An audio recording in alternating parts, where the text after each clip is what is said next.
বৌদি আমাকে একটু খাইতে দাও তো, খুব খিদে পাইছে। ভাত নাই, শেষ হয়ে গেছে, এখন রান্না করবো তারপর।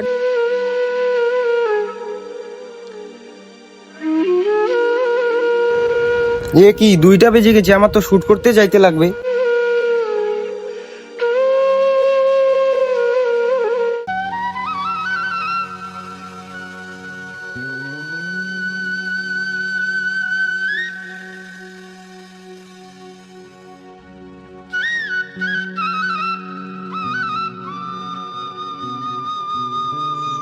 আরে দা, আমাকে কিছু টাকা লাগতো, টাকা দিতিস?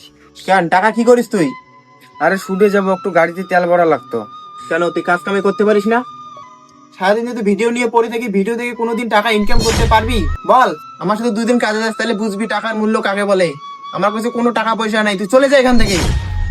বর্তমান সময়ে কেউ আর কাউকে টাকা ছাড়া চেনে না বস, বাকিটা বুঝে নাও।